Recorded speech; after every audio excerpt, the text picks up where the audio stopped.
Hello friends.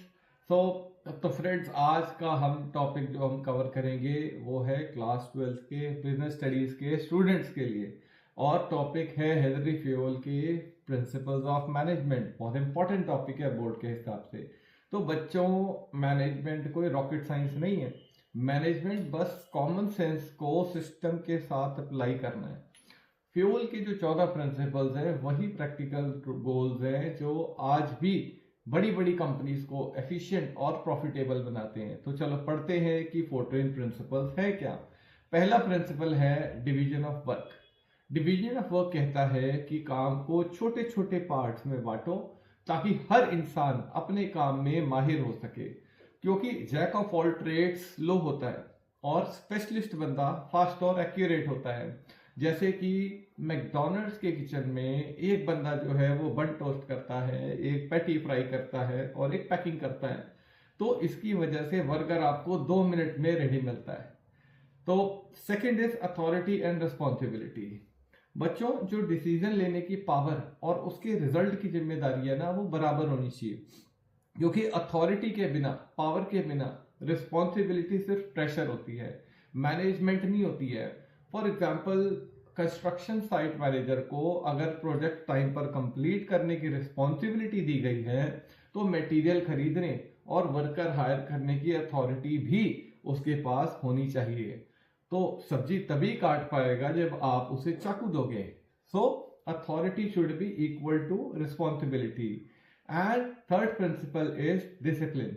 तो rules, time और commitment को सिंसियरली फॉलो करना ही डिसिप्लिन होता है। क्योंकि डिसिप्लिन मोटिवेशन का वेट नहीं करता, वो एक हैबिट होती है। जैसे कि कंपनी में लेट्स से क्लाइंट मीटिंग 10 बजे है, तो पूरी टीम 9:55 पर रेडी होनी चाहिए। चलता है एटीट्यूड जो है वो डिसिप्लिन को बिल्कुल खत्म कर देता है।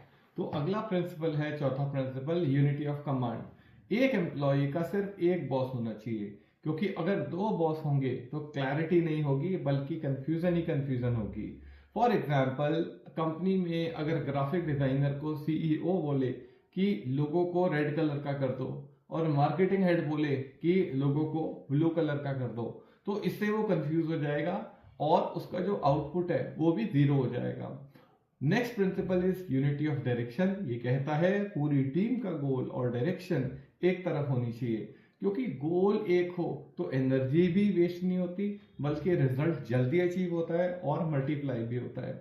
जैसे कि नाव चलाना, लेट से अगर 10 लोग अलग अलग डायरेक्शन में चप्पू चलाएंगे तो बोट आगे ही नहीं बढ़ पाएगी। Same like that. अगला प्रिंसिपल है सबऑर्डिनेशन ऑफ इंडिविजुअल इंटरेस्ट। ये कहता है ऑर्गेनाइजेशन का इंटरेस्ट आपके पर्सनल इंटरेस्ट से हमेशा ऊपर होना चाहिए, क्योंकि अगर ऑर्गेनाइजेशन जीतेगी तभी इंडिविजुअल भी जीतेगी, और ऑर्गेनाइजेशन ग्रो करेगी तभी इंडिविजुअल भी ग्रो कर पाएगा। फॉर एग्जाम्पल, अगर कंपनी का परचेज मैनेजर रॉ मटेरियल अगर अपने रिश्तेदार से नहीं खरीदेगा बल्कि वहां से खरीदेगा जहां से कंपनी को चीप इन बेस्ट क्वालिटी का मिलेगा, तो तभी कंपनी का फायदा है, वरना कंपनी का फायदा नहीं है। So next principle, next concept is remuneration. Salary और जो फैसिलिटीज है ऑर्गेनाइजेशन की वो बहुत फेयर होनी चाहिए, बराबर होनी चाहिए, ताकि एम्प्लॉय अपने दिल से काम करे। क्योंकि अंडर पेड एम्प्लॉय सिर्फ बॉडी से काम करता है, वो अपने दिल से, अपने माइंड से कभी काम नहीं करता। जो इतनी कंपनियां हैं, गूगल है, नेटफ्लिक्स है, ये सैलरीज भी हाई देती हैं, फ्री फूड भी देती हैं, जिम भी देती हैं, ताकि एम्प्लॉय अपने इनोवेशन पर फोकस जो है वो कर सके। अगला प्रिंसिपल है सेंट्रलाइजेशन एंड डिसेंट्रलाइजेशन। जो इंपॉर्टेंट डिसीजन है वो टॉप मैनेजमेंट ले, और जो डेली डिसीजन है उनको मिडिल लेवल और लोअर लेवल के एम्प्लॉयज लें। क्योंकि टॉप मैनेजमेंट सारे डिसीजन नहीं ले सकता, इससे सिस्टम जो है बहुत स्लो हो जाएगा।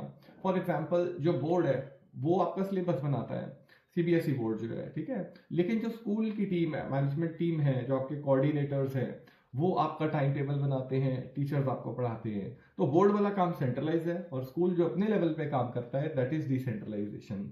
Next principle is scalar chain.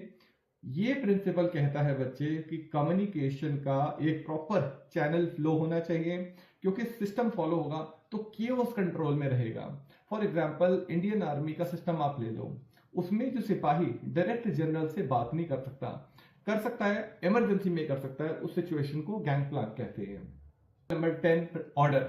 ये कंसेप्ट कहता है कि सही इंसान सही जगह और सही चीज सही जगह होनी चाहिए, क्योंकि जो चीज ढूंढने में टाइम ले वो ऑलरेडी लॉस्ट है।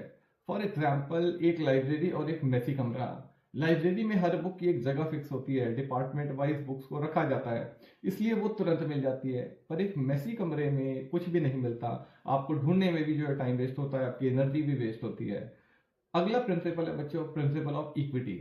ये कहता है कि सबके साथ फेयर और रिस्पेक्टफुल बिहेवियर होना चाहिए, क्योंकि रिस्पेक्ट मिलेगी तो लॉयलिटी ऑटोमेटिकली आएगी। फॉर एग्जाम्पल, अगर लड़का और लड़की सेम रोल में सेम काम कर रहे हैं तो उनकी सैलरी भी बराबर होनी चाहिए। Principle number 12, stability of tenure. ये कहता है कि एम्प्लॉय को टाइम और सिक्योरिटी चाहिए, क्योंकि हाई एट्रिशन वीक मैनेजमेंट का सबसे बड़ा सिग्नल होता है। अगर स्टेबिलिटी नहीं होगी तो ऑर्गेनाइजेशन भी स्टेबल नहीं रह सकती। इसलिए लोग गवर्नमेंट जॉब चाहते हैं, क्योंकि वहां पर जॉब सिक्योरिटी होती है। अगला प्रिंसिपल है प्रिंसिपल ऑफ इनिशिएटिव। ये प्रिंसिपल कहता है कि अगर एम्प्लॉय नए आइडिया सोच रहा है और ट्राई कर रहा है तो उसे आजादी दो, क्योंकि आइडिया फेल हो सकता है पर इनिशिएटिव कभी भी वेस्ट नहीं जाता है। फॉर एग्जाम्पल, 3M कंपनी में वीक ग्लू से पोस्ट इट नोट्स का आइडिया निकला और कंपनी ने उसे प्रोडक्ट बना दिया, एम्प्लॉय ने दिया था idea. Last principle is esprit de corps. ये प्रिंसिपल कहता है कि टीम स्पिरिट और यूनिटी ऑफ एक ऑर्गेनाइजेशन के अंदर होनी चाहिए, क्योंकि मैं से आप मैच जीत सकते हो लेकिन हम से आप चैंपियनशिप जीतोगे। फॉर एग्जाम्पल, क्रिकेट टीम, बिना टीम वर्क के वर्ल्ड कप जीतना पॉसिबल नहीं है। आप अकेले कोहली, अकेले तेंदुलकर आपको वर्ल्ड कप नहीं जिता सकते। वर्ल्ड कप जीतती है ऑस्ट्रेलिया, क्योंकि ऑस्ट्रेलिया बिलीव करती है टीम वर्क में, और इसलिए ऑस्ट्रेलिया जो है वो वर्ल्ड कप को जीत पाता है।